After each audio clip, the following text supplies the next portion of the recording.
ayat yang sebutlah misalnya yang disampaikan Somad. Ya, Somad bilang teroris itu mati syahid. Masa Jokowi setuju? Saya pikir enggak. Atau misalnya semua Muslim yang baik harus jadi teroris. Itu Hasim Yahya. MUI, ya, agen MUI memang biang keroknya MUI. Ya. NU pun kalau masuk MUI, ya jadi Ma'ruf Amin. Jadinya radikal. Bajunya NU yang kelihatan lebih moderat, ketika dia masuk MUI jadi berubah. Ahok itu harus didiskriminasi dengan Al-Maidah. Lalu ada testimoni, kalau ini saya udah punya ininya, ini bisa dipertanggungjawabkan.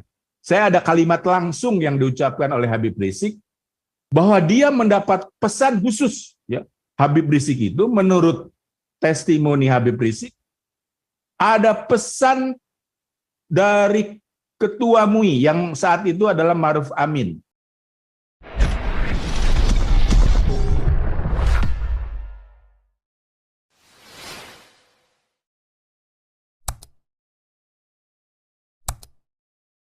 Gajah Mada bersabda, ini Raja Uti kok nggak nongol ya?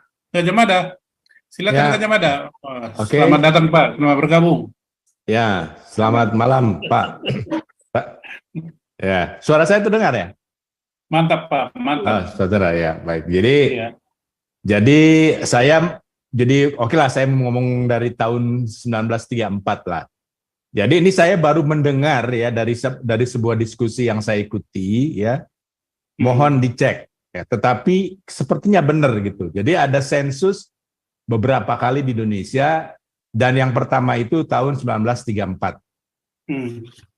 Itu katanya 40% orang yang mengaku Islam. 50% itu mengaku agama asli Indonesia seperti Kejawen gitu kan. Ada apa yang di Jawa Barat itu Kehariang atau pokoknya apa di Jawa Barat kan ada juga lain, bukan Kejawen kan, tapi orang Sunda ya. Total 50%. Lalu 10% itu sisanya mengaku beragama Kristen, Hindu, Buddha dan lain-lain. Jadi agama impor semua. Itulah Indonesia ya. Jadi sebenarnya Islam itu minoritas 40% ya. Saya juga pernah kagum kepada Mongol di zaman Genghis Khan gitu. Kok dia tuh punya berapa sih gitu kan? Ternyata setelah dibalikan ke ini orang lain yang ngomong ya. Setelah dibalikan kepada statistik dari dulu sampai sekarang ya kurang lebih sama. Ya artinya mereka suka perang lah gitu kira-kira ya. Sebenarnya jumlahnya nggak terlalu banyak, tapi karena artinya yang saya mau tekankan adalah yang namanya komposisi itu nggak jauh beda sebenarnya. Itulah sebabnya di Indonesia dari sejak zaman Orde Lama, Orde Baru, Reformasi, ya, diakui oleh namanya orang Islam sendiri bahwa politik Islam itu tidak pernah sukses. Ya, jadi kalau mau didefinisikan Jokowi apakah Islam atau tidak, harusnya tidak. Karena tidak setuju Jokowi itu terhadap beberapa ayat yang sebutlah misalnya yang disampaikan Somad. Ya, Somad bilang teroris itu mati syahid. Masa Jokowi setuju? Saya pikir enggak. Atau misalnya semua Muslim yang baik harus jadi teroris. Itu Hasim Yahya. Itu ada semua. Atau saya katakan lagi 300 ayat Quran yang diusulkan untuk tidak diajarkan ya, tetapi kalimatnya untuk dihapus oleh Saifuddin Ibrahim kan tidak diakui oleh juga seluruh presiden Indonesia sebenarnya. Jokowi dan ke belakang itu nggak mengakuinya. Artinya menurut definisi ajaran Islam sendiri ya beda definisinya dengan di Pakistan, di Afghanistan. Jadi mereka sebenarnya bukan Muslim sebenarnya. Persis seperti sensus 40% itu adalah agama Islam gitu ya. Nah, ke depan gimana? Artinya ke depan ya kurang lebih akan begini juga gitu ya. Saya itu mau ngomong, nah kalau namanya masa depan itu akan seperti ini, maka bahwa semua agama itu harus diberikan kebebasan di Indonesia. Nanti ya yang terbaiklah yang akan dianut oleh rakyat Indonesia. Ya. Nah, jadi kalau misalnya di Papua, nah saya sebenarnya tadi dari Bu Linda tuh pengen denger yang lebih dalam. Saya di Indonesia, gereja saya banyak orang Papua. Saya bersentuhan langsung, ya. Banyak yang menjadi sahabat malah ya. Dari semua yang saya kenal, semuanya ingin merdeka loh. Saya juga kaget, padahal mereka disekolahkan di IPDN, ya, di Institut Pemerintahan Dalam Negeri ya. Jadi mereka jadi bupati, jadi staf atau PNS lah, PNS ya di pemerintahan. IPDN lah, ya IPDN. Nah, jadi ini sangat berbahaya ya kalau di gereja saya saja yang saya pikir mereka kalau dengan kita ya bersaudara gitu saya ngerasanya karena kan satu agama ya. Tapi begitu masalah itu saya benar-benar terkejut loh. Dia tahu saya orang Jawa, saya tahu dia orang Papua, dia tahu punya teman-teman juga orang Jawa gitu kan. Tapi begitu bicara merdeka kaget saya. Mereka jujur. Nah, saya ingin tahu, saya sebenarnya tahu juga dari Katolik terutama dalam hal pendidikan ya. Pendidikan saya tahu dari Katolik, lalu dari Protestan, dalam pelayanan misi yang lain saya juga dapat. Saya ceritakan yang penting-penting aja. Sebenarnya saya ingin tahu dari yang lebih lain ya, seperti Saifudin Ibrahim mengatakan 15 tahun di Papua. Dia katakan dana OSUS itu dikorup oleh TNI dan Polri. Lalu yang kalau nanti diusut KPK, yang kena adalah kepala daerah Papua. Padahal budgetnya itu adalah atas usulan TNI dan Polri yang ujung-ujungnya dikorup gitu. Makanya sekarang kita lihat ya, coba lihat kita Papua sekarang. Negara provinsi kaya seperti itu ada emas, penduduk juga sedikit ya. Penduduk itu sedikit sekali ya. Saya kan fokusnya channel saya kan fokusnya ke ekonomi. Jadi saya ngelihat demografi itu adalah termasuk disrupsi. Jadi misalnya kayak Jepang Eropa di mana demografinya itu bukan bonus demografi, tapi orang-orang mudanya sedikit. Jadi setiap keluarga hanya kurang lebih punya anak 1,2 aja. Jadi kebanyakan punya anak 1. Itu bakal runtuh secara ekonomi. Ya, makanya Eropa tahun 2024 kalau nggak ada perang seperti sekarang nih, ya, Eropa aja di bawah Rusia. Rusia di bawah Indonesia. Indonesia di bawah nanti itu yang pertama itu Cina. Sekarang udah kalau saya bilang Cina yang pertama, kedua India. Itu Amerika, ketiga itu India, ya, baru Jepang. Jadi kita di bawah Jepang kalau nggak ada ini. Nah, jadi memang harus perang sesuai prediksi saya di channel saya ya. Di sini juga ngomong di sini juga pernah ngomong kan itu yang pertama kan saya di N26 dulu ya, baru saya ulang di channel saya sudah memprediksi bahwa ini nggak mungkin Eropa senang, ya, atau Amerika juga akan senang. Saya harus terus terang seperti itu, walaupun saya punya banyak teman di Eropa dan Amerika ya. Karena memang kalau saya membaca majalah-majalah ekonomi, terjadi namanya continent shift. Jadi kalau continent shift itu maksudnya dari sisi ekonomi. Dulu kan dia yang kaya itu Asia, India dan Cina. Lalu berubah ke negara barat ya, dalam hal ini Eropa, lalu Amerika. Lah sekarang balik lagi gitu. Itu yang saya bilang tadi. Dari 1 ke 5 aja urusan terbesar itu tadi kan Cina, Amerika, sisanya Asia. India, Jepang, Indonesia. Itu 5 besar ya. Kalau 10 besar di bawahnya Rusia ngomongnya Eurasia. Dia loncat sebenarnya. Indonesia dan Rusia itu loncat. Tadinya nggak masuk 10 besar, tiba-tiba 2024 tuh loncat gitu. Nah, jadi makanya perang. Kalau pendekatannya Biden bahkan perang. Kalau pendekatannya Trump politiknya nggak perang, tapi sama juga mereka ingin tetap mendominasi, tidak terkalahkan. Nah, jadi kalau demografi Indonesia itu sampai sekarang masih bonus demografi. Jadi di pemilu 2024 tadi ya didominasi oleh generasi sebutnya 35 sampai 17 tahun. Kira-kira kayak begitu. Itulah target target partai politik. Artinya kalau ke depan pun ya kita harus, artinya semua agama harus diberikan kebebasan yang sama. Jadi kalau yang tadi di Lampung ya, ada ketua, sebenarnya itu Wawan itu jangan-jangan tadi benar ya, saya baca komen di YouTube-nya atau baca ya YouTube mungkin ya, di komen di YouTube-nya bahwa itu MUI ya. Agen MUI, memang biang keroknya MUI ya. NU pun kalau masuk MUI ya jadinya Ma'ruf Amin, jadinya radikal. Bajunya NU yang kelihatan lebih moderat, ketika dia masuk MUI jadi berubah. Ahok itu harus didiskriminasi dengan Al-Maidah. Lalu ada testimoni, kalau ini saya udah punya ininya, ini bisa dipertanggungjawabkan. Saya ada kalimat langsung yang diucapkan oleh Habib Rizik bahwa dia mendapat pesan khusus ya.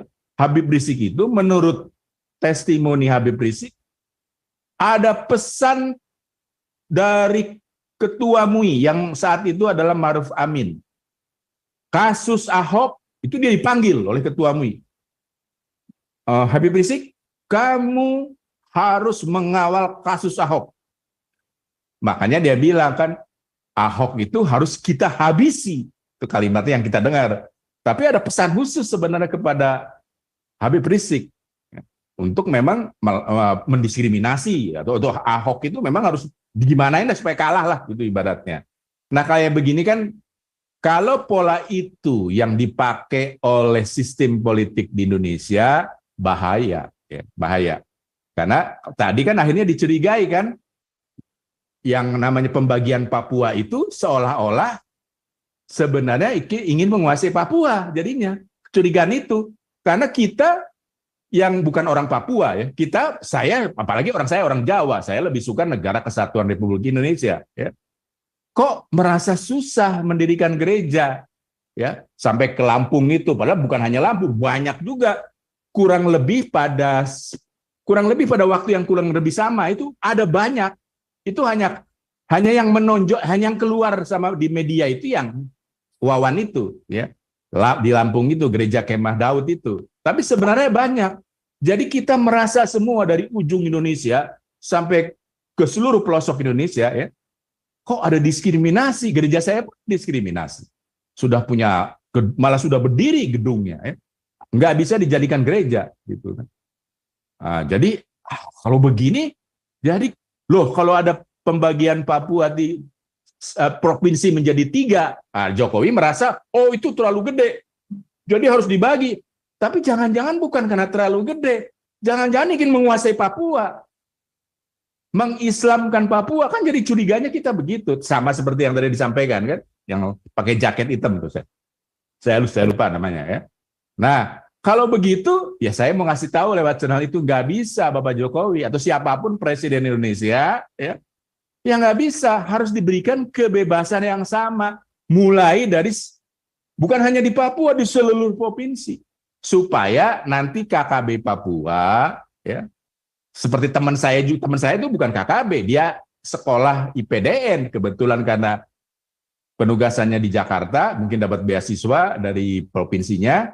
Jadi ketemu saya, kebetulan denominasinya sama gitu. Jadi ya saya nggak bisa ngomong apa-apa, tapi secara pertemanan kita bersahabat, sering jalan bareng, sering jalan kaki, mengunjungi anggota-anggota gereja yang lain gitu kan, ya bersama-sama gitu kan.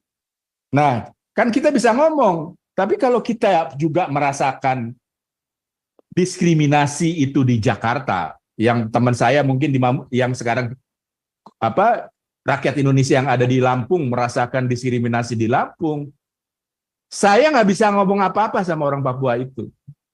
Kita nggak bersimpati kepada kebijakan negara, nggak mungkin kita bersimpati. Akhirnya jadi curiga bawaannya. Minimal kita tidak mendukung program pemerintah dalam misalnya pemekaran provinsi Papua menjadi 3 misalnya, atau 4 atau 5 gitu kan. Malah kita jadi curiga, jangan-jangan memang ingin menguasai. Nah kalau gini nggak mungkin Indonesia akan negara kesatuan Republik Indonesia itu akan bertahan lebih dari 100 tahun. Nah, jadi supaya bisa bertahan, jadi semua agama harus diberikan kebebasan. Seperti saya kembali lagi kepada statistik 34 tadi. Kan Islam dulunya cuma 40%, tapi katanya sekarang mayoritas. Walaupun mayoritasnya masih belum definisi Muslim seperti di Afghanistan atau di Pakistan. Ya. Kristen juga katanya, apa sekarang berapa persen? Tapi saya pikir tidak lagi, ya di sana disebut 2%, kecil sekali, tapi kan sekarang lebih besar. Ya.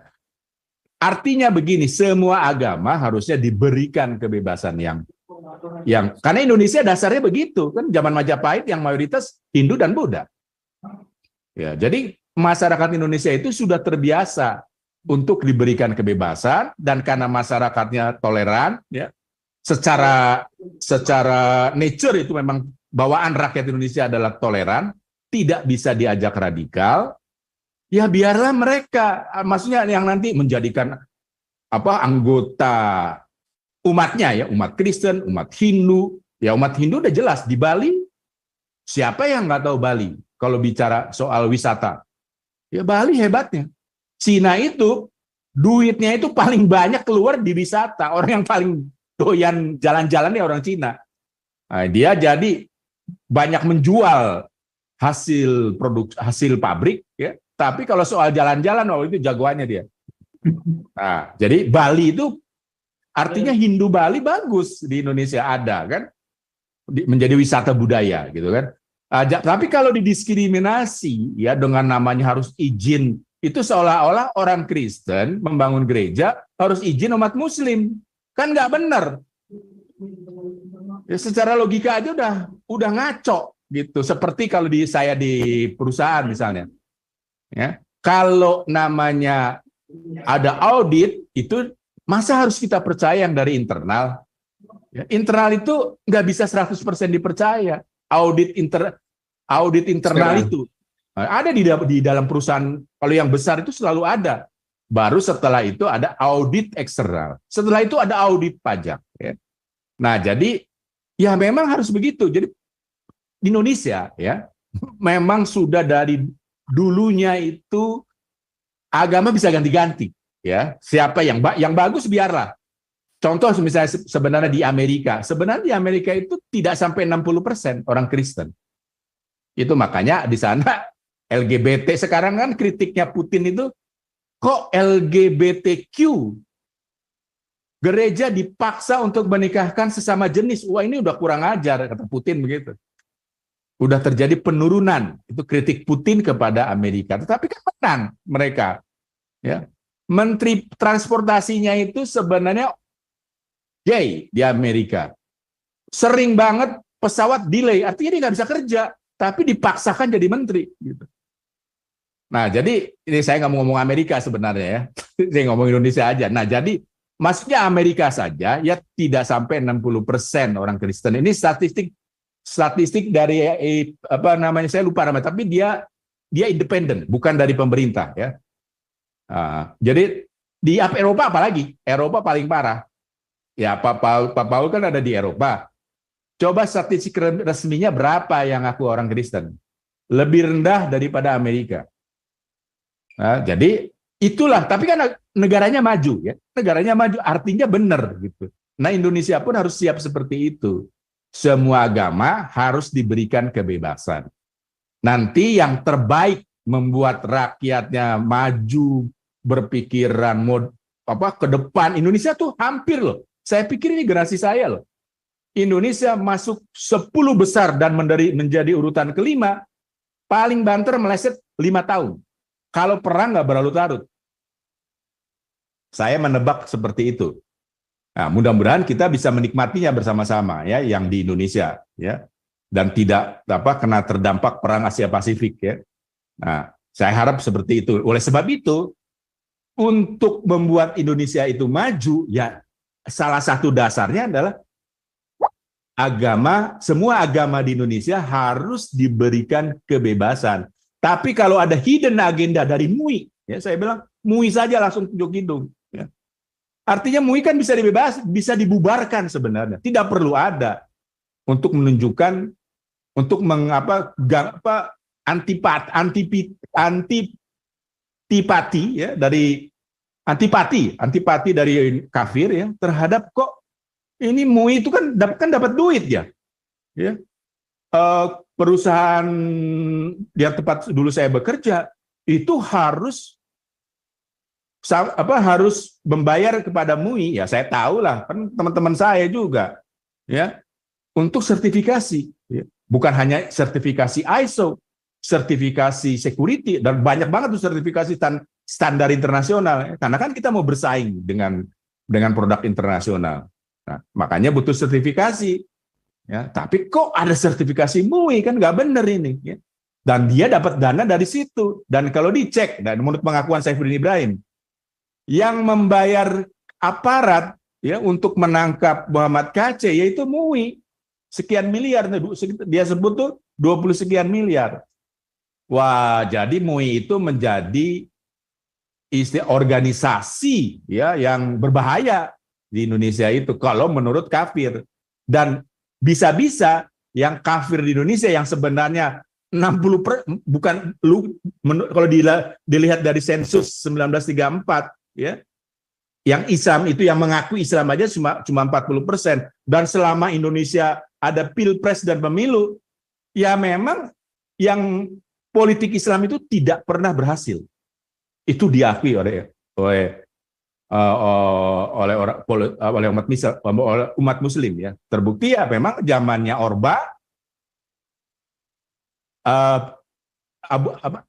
siapa tuh yang namanya, saya kok jadi lupa, pokoknya Abu Bakar Basir. Ya, Abu Bakar Basir itu kan larinya ke Malaysia ya. Dan bahkan semua namanya teroris asalnya itu Abu Bakar Basir. Zamannya Orde Lama, DITI, pemimpinnya Kartosuwiryo ditembak mati. Jadi di Indonesia itu ya memang orang tuh jangan-jangan Islam KTP yang benar-benar mengaku Islam itu cuma 40%. Mau diapa-apain juga cuma segitu. Artinya pemerintah harus seimbang terhadap semuanya. Ya. Kalau enggak nanti ada simpati, jangan ngakal-ngakalin. Seolah-olah mayoritas, sebenarnya tidak mayoritas, banyak KTP Islam loh. Itu kan karena tidak kan harus menganut agama yang diakui di Indonesia kan, itu aturannya kan, itu nggak boleh sebenarnya. Tapi gara-gara seperti itu, aturan seperti itu, makanya jadi kelihatannya besar. Padahal kopong. Saya mau ngomong kopong loh. Kalau kopong artinya kebijakan pemerintah yang diskriminatif terhadap kafir ya berbahaya sekali. Taruhannya negara kesatuan Republik Indonesia. Nggak mungkin lewat 100 tahun. Ya. Simpati akan banyak kepada KKB Papua, kepada RMS, kepada banyak lagi. Ya. Itu yang paling jelas itu ada. Yang sudah kelihatan seperti itu. Ya, karena itu kan yang sudah kelihatan. Saya pikir saya nggak mau panjang-panjang, cukup sampai situ aja. Terima kasih.